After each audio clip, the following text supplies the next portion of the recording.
So let's say you're in the market to put together a used new PC. You're trying to throw together components that are old to make something brand new and shiny to play your games on. But you're not sure about which CPU to buy and which GPU to pair it with. Now, CPU bottlenecking is a serious issue, and that's what this video is all about. And I'm going to show you how to avoid buying a CPU that is underpowered for the graphics card that you have in mind. I'll show you my personal methodology for deciding such things when I build computers. So stay tuned and hopefully you learn some. So first, before we get into the finer details, let me try to give you a layman's example of what CPU bottlenecking is and how it works. So let's say you got a guy who's an art curator and he owns a gallery and he wants to fill it with lots of pretty art. And he comes to you and he says, I have a vision, but I'm not a painter myself. And then he gets the brilliant idea of actually hiring painters to make all new original art for his gallery. And so the curator says, all right, here's my vision. I want a mural there, and I want a sculpture there, and I want a fucking big-ass Renaissance painting there, and I want all kinds of stuff. But the painters he's hired are just like, yeah, I like pictures. I can draw like stick figures, and, well, I like toast. I often make smiley faces with my peanut butter when I make the toast. That's what it's like having a really powerful CPU, but using internal graphics. I mean, they're just fucking retarded. They don't know what they're doing. On the other hand, if your art curator is like, so I own an art gallery. Isn't this an interesting twist? Look at the time. And meanwhile, you've got a painter sitting there going, okay, boss, I'm ready. Let's go. I know, I just have so much, just the juices are flowing. I want to paint. What does your world look like? That's what it's like having a GPU that's excessively powerful with a CPU that doesn't know what the fuck to tell it to do. That's generally speaking how the relationship works. The CPU is largely responsible, at least in terms of image rendering, for telling shit where to go. And these are called draw calls. And you may have heard a lot about them with the release of DirectX 12 and all that. Basically, it's the GPU saying, I want to make you a bunch of pretty fucking pictures, but you got to tell me exactly what to do with them. And that's one element of how a CPU works in terms of gaming to make the pretty pictures you see on your screen. There are other things as well. The CPU is responsible for physics and anything that's thinky, brainy in a game, like the AI and whatever, telling shit where to go and what to do. That's all CPU side stuff. With that in mind, now that you know, roughly speaking, in layman's terms, how that works, it's of course very important to have a CPU that can support a powerful graphics card. So, how do we determine this? Well, testing is the best way to go. And every game, every graphics card, and every CPU is uniquely different in various different ways, and it's very hard to take all three of those components, put them together into a neat little package, and come up with a metric. It just doesn't really work. So, how do I do it? Okay, so before I begin, disclaimer. This method of determining proper CPU and GPU balance in system design is only intended to be a rough guide and is not intended to be a substitute for actual first-hand research and testing. In other words, if you have access to a wide range of hardware and can benchmark this shit for yourself, you should. This is for people who are looking to build a system for personal use and have absolutely nothing at hand and need a rough idea of which CPU they should buy to pair with the given GPU they have in mind for purchase. Simple as that. And this is what I use personally. I don't always plug in the math, but this is sort of a rough representation of the logic that I go through when making that sort of decision. So, anyway, start by explaining a couple of things. Number one, I have these all listed by architecture code name here, with Intel here at the top and AMD at the bottom. The relative performance metric here is actually representative of synthetic benchmark scores for single-threaded performance, simply because things like hyper-threading and logical cores on AMD CPUs are very difficult to measure objectively. And you'll note that AMD really has been dragging their heels. Deneb 2009 Phenom 2 quad cores right here actually perform better in single-threaded performance than Piledriver, Steamroller, and Bulldozer. You look up Cinebench scores, you look up Luxmark scores, whatever other fucking benchmark you want to use for single-threaded performance. Phenom 2 quad cores actually outperform FX series processors. That is disgusting. So, how we take these numbers and turn them into useful data is actually pretty simple to start. So, first of all, I'll say that this really only works for quad-core configurations. Again, hyperthreading hard to account for, and when you start cutting the math in half to try and find out how dual cores perform, it doesn't really work, and I'll explain why in a bit. So let's just assume that we've got a quad-core Skylake here. and we are going to clock it up to 4.5 gigahertz. So this is either an ASRock motherboard that can take a non-K CPU and pump it up there, or it's a 6600K. And this gives us an adjusted relative performance metric of 1800. Now, what does that mean? What does this number mean? What is it good for? And the truth is, it's nothing.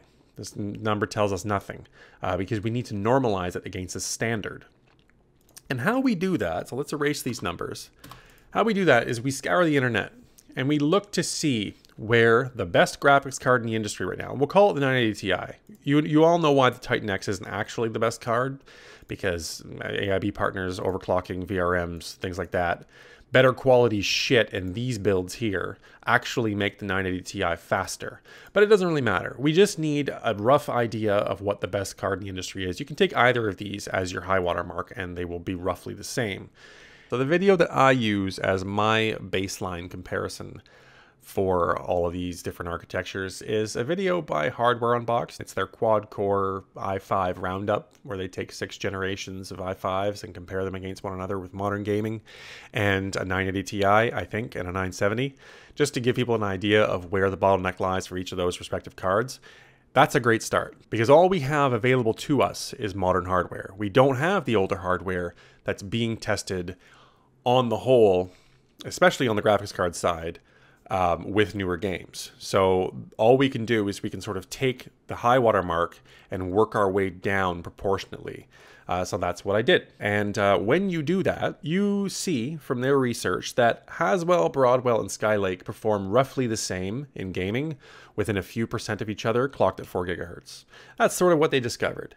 If you go any higher on any 3 of those architectures, you pump it up to 4.5, 4.6, in gaming, you don't really get that much of an improvement with a 980 Ti. So that tells you that the 980 Ti requires, at most, a Haswell processor with 4 cores clocked at 4 gigahertz. So now that we know that, we can take the data, we can input it in this line here. So we got 4 cores, Haswell architecture, clocked at 4 gigahertz, gives us a 1504, which is a totally useless number. But we can take this number and we can use it as the baseline to normalize the rest of these stats here. So just remember that number, and what we're going to do is delete this data, and we're going to adjust this formula to say divided by 1504 times 100 to give us a percent. And then now when we input this data, we'll see that the ARPM comes out to 100. And if you take that same formula, I'm going to copy that and paste it in all the rest of these fields, and you apply the same math to different architectures with different RPMs, we get slightly different numbers based on the architectural improvements as generations go on, see? So this will roughly tell you how it performs relative to 4 Haswell cores clocked at 4 gigahertz. So basically what we want to ask ourselves at this point is, does a 1-to-1 ratio apply down the rest of the scale? If we've got a 100 to a 100 here, can we take an 80 to an 80 and come up with a good pairing? Can we take a 60 to a 60 and come up with a good pairing? The only way to really test that is to enter some data, do some research, and find out for yourself. But I've done a lot of it. So let's just go over some brief examples here. So AMD, of course, is a bit of a clusterfuck because, as we know, Piledriver, Steamroller, and Bulldozer, none of these architectures actually have true quad-core CPUs. They've got 2 module 4-thread CPUs, and they've got 4 module 8-thread CPUs. Let's just estimate. Let's just assume that an FX 8350 is only a quad-core CPU, and let's throw the other 4 out the window. Fuck them. And let's say we take this thing at stock. So they come at 4 gigahertz, the 8350. That would give us a relative performance metric of 60% on the CPU side. And as you can see over here, that puts us in the 280X, 7970 gigahertz, 380X, and even 780 range. You might be able to push a Titan or a 290, and you'll still be relatively fine. And of course, like I said, the presence of an i7 or one of these AMD CPUs with their added logical cores and hyperthreading and whatnot might give this number a little bit of a boost, especially with DirectX 12 and modern programming coming to ubiquity, where multi-thread optimization is much better. Now, for the record, this does not apply to dual-core CPUs to any great degree of effectiveness. Let me demonstrate why. So let's say you take your G3258 and you clock it up to 4.6 gigahertz, and it gives you an ARPM of 57.5. And you throw it over on the chart and you say, yeah, 380X, 280X, 7970 gigahertz, all sound like good choices. Maybe a 780, I'll go for those. Well, not really, because as you know, with CPUs that have diminishing core counts, the variability of performance widens considerably. On some games that are CPU intensive, you'll be severely limited to the point where the 780 is barely being used. And on other games, you'll notice that you have absolutely no problems whatsoever. Tomb Raider makes a good example. It doesn't give a shit what CPU you put in it. It will work no matter what because it's almost entirely GPU intensive. There's almost no CPU function in that game at all, so it varies greatly. And the reason why dual-core processors don't really make great gaming CPUs is because your system has to do things while you're gaming as well. There's background tasks that need to be done. The game logic will interfere with things like draw calls, and basically it's a bunch of processes trying to step over one another on those two cores, as where a quad core has sufficient multi-thread capability to take care of it all. So this chart really only applies to quad cores or better. And by the way, for the record, I do highly recommend that anyone buying a used CPU target a quad core. There's really no reason to get a dual core CPU. If you find, for example, a Haswell i3, let's say, that's clocked at 3.7 gigahertz, you would be better off getting a Sandy Bridge i5 clocked at 3.1 gigahertz every time. You'll have lower single-threaded performance, undoubtedly, but the presence of quad cores will make your gaming experience smoother, and if you pair it with the right GPU, you won't have any significant bottlenecking with your CPU pegged at 100% and your GPU going nowhere. And again, I want to say this for the 4th, 5th, 6th, 7th fucking time. This is only meant to be a rough guide. It is not meant to be rock solid. If you buy two given components and you find that you do experience a great deal of bottlenecking on one end or another, don't blame me, because I told you, the game is the third key variable. It is something we cannot account for. So let's throw back to Camera Jeff. All right, so there you have it, folks. There's the general gist of my video. It's a lot of information to swallow, and I kept it super simple. There are lots of layers to those calculations that I didn't even show you that can go even deeper and make the process even more complicated. But the bottom line is, what I'm trying to emphasize is that it's not necessary.